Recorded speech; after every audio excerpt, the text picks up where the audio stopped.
ಸ್ವಾಗತದ D news Bijapur. ನಾನು ಅಶೋಕ ಟಿಮ್ನಿ. ವಿಜಯಪುರ ಜಿಲ್ಲೆಯ ದೇವರಹಿಪ್ಪರಗಿ ತಾಲೂಕಿನ ಹಿಟ್ನಳ್ಳಿ ತಾಂಡದ ಜನರ ಗತಿ ಅಧೋಗತಿಯಾಗಿದೆ. ಎಲ್ಲೆಂದರಲ್ಲಿ ಸೊಳ್ಳೆ ಕಾಟ, ಕೊಳಚೆ ನೀರು, ಚರಂಡಿಯ ದುರ್ವಾಸನೆ, ಕಸ, ರಸ್ತೆ ತಗ್ಗುಗುಂಡಿಗಳಲ್ಲಿ ನಿಂತಿರುವ ಚರಂಡಿ ನೀರು ಇವೆಲ್ಲದರಿಂದ ಸಾರ್ವಜನಿಕರಿಗೆ ತೊಂದರೆ ಉಂಟಾಗುತ್ತಿದೆ. ಇದರ ಬಗ್ಗೆ ಅಧಿಕಾರಿಗಳಿಗೆ ಹಲವಾರು ಬಾರಿ ಮನವಿ ನೀಡಿದರೂ ಯಾವುದೇ ಕ್ರಮ ತೆಗೆದುಕೊಂಡಿಲ್ಲ. ಸಾರ್ವಜನಿಕರ ಬಗ್ಗೆ ಯಾವುದೇ ಕನಿಕರವಿಲ್ಲ, ಆರೋಗ್ಯ ಕಾಳಜಿಯೂ ಕೂಡ ಇಲ್ಲ. ಹೀಗೆ ಹೇಳಲು ಹೋದರೆ ನಮಗೆ ಈ ಬಗ್ಗೆ ಮಾಹಿತಿ ದೊರಕಿಲ್ಲ ಎಂದು ಹೇಳುತ್ತಿದ್ದಾರೆ ಅಧಿಕಾರಿಗಳು ಎಂದು ತಾಂಡಾದ ನಿವಾಸಿಗಳು ದೂರಿದ್ದಾರೆ.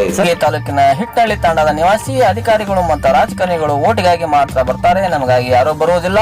ಇಲ್ಲಿ ಶೌಚಾಲಯದ ವ್ಯವಸ್ಥೆ ಇಲ್ಲ. ಹೆಣ್ಣು ಮಕ್ಕಳು ಬೀದಿಯನ್ನು ಶೌಚಾಲಯನ್ನಾಗಿಸಿಕೊಂಡು ಉಪಯೋಗಿಸುತ್ತಿದ್ದೇವೆ. ಆದರೆ ಯಾರೂ ಸಹ ಈ ಸಮಸ್ಯೆಯನ್ನು ಬಗೆಹರಿಸಲು ಬಂದಿಲ್ಲ. ಸೊಳ್ಳೆ ಕಚ್ಚಿ ಮನೆಯ ಮಕ್ಕಳು ದಿನೇ ದಿನೇ ಆಸ್ಪತ್ರೆಯಲ್ಲಿ ಭರ್ತಿಯಾಗುತ್ತಿದ್ದಾರೆ. ಹೇಗಾದರೂ ಮಾಡಿ ಕೊಳಚೆಯ ಸಮಸ್ಯೆ ಹಾಗೂ ಶೌಚಾಲಯ ಸಮಸ್ಯೆ, ರಸ್ತೆ, ಚರಂಡಿ ಸಮಸ್ಯೆಯನ್ನು ನೀಗಿಸಿ ಕೊಡಿ ಎಂದು ಮಾಧ್ಯಮದ ಮುಂದೆ ತಾಂಡಾದ ಮಹಿಳಾ ನಿವಾಸಿಯವರು ಹೇಳಿದ್ದಾರೆ. ಬಿಜಾಪುರ ಜಿಲ್ಲೆ ಹಿಟ್ನಳ್ಳಿ ತಾಂಡದವರು, ದೇವರಹಿಪ್ಪರಗಿ ತಾಲೂಕು ನಮ್ಮದು. ನಮ್ಮ ಊರಲ್ಲಿ ಯಾವುದೇ ಆಗಲಿ ಸೌಲಭ್ಯ ಇಲ್ಲ. ಮನೆಯ ಮುಂದೆ ಚರಂಡಿ ನೀರು ಇದೆ, ಅದನ್ನು ಯಾರು ಬಂದು ಯಾರು ನೋಡ್ತಾ ಇಲ್ಲ. ನೂರಾರು ಸಮಸ್ಯೆ ಇದೆ.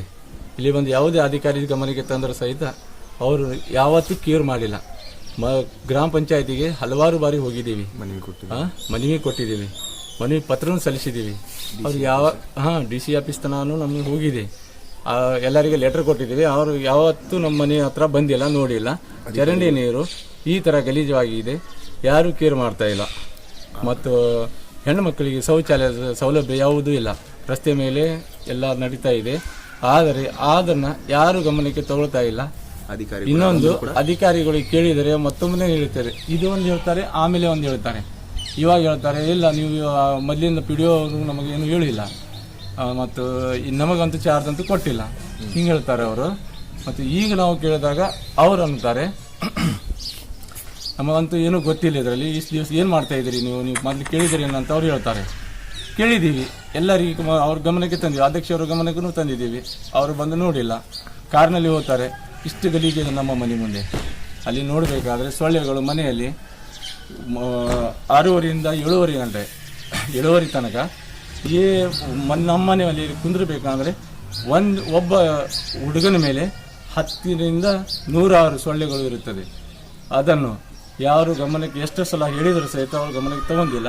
ಇದರ ಬಗ್ಗೆ DC ಆಫೀಸ್ ಅಲ್ಲಿ ತನಕ ಹೋಗಿದ್ದೀವಿ. ಅವರಂತೂ ಮುಂದೆ ಏನು ಮಾಡ್ತಾರೆ ಎಲ್ಲ ಜಿಲ್ಲಾಧಿಕಾರಿಗಳು ಬಂದು ಇಲ್ಲಿ ಬಂದು ಪರಿಶೀಲನೆ ಮಾಡಿ ನೋಡಬೇಕು. ಅವರು ನಾವು ನಮ್ಮ ಮನೆ ಮುಂದೆ ಎಲ್ಲ ಗಲೀಜು ಮಾಡ್ಬೇಕು ಸರ್. ರೋಡೇ ಸರಿ ಮಾಡಿಲ್ರಿ, ಒಂದು ಸಂಡಾಸ ಇಲ್ರಿ, ಏನು ಇಲ್ರಿ. ಮೆಂಬರ್ಗಳ ಓಟ್ ಹಾಕ್ಲಾಕ್ ಬರ್ರಿ ಅಂತ ನಮಸ್ಕಾರ ಮಾಡ್ಕೊತ ಬರ್ತಾ ಇದ್ರಿ ಸರ್. ಮತ್ತೆ ಈಗ ಓಟ್ ಆದಾಗ ನೀ ಯಾವ ರೀತಿ ಏನು ಕೇಳಾಕಿ ಬರಂಗಿಲ್ಲ, ಹೇಳಾಕಿ ಬರಂಗಿಲ್ಲ ಸರ್. ರೋಡ್ ಮಾತ್ರ ಗಲೀಜಾಗ್ಯಾದ್ರಿ ನಮ್ಮ ಮನೆ ಮುಂದೆ. ಎಲ್ಲ ಸೊಳ್ಳೆ ಕಚ್ಕೇಸಿ ನಾವು ತಿಂಗಳಿಗೆ ಒಂದು 20,000 ರೂಪಾಯಿ ಹಾಕ್ಲಾಕತ್ತೀವಿ ದವಾಖಾನಿಗೆ. ಅದೇನು ಮಾಡ್ರಿ ಸರ್. ಧನ್ಯವಾದ ರೀ, ನಿನಗೆ ನಮಸ್ಕಾರ ಮಾಡ್ತೀರಿ ಸರ್. ನಮಗೆ ಮಾತ್ರ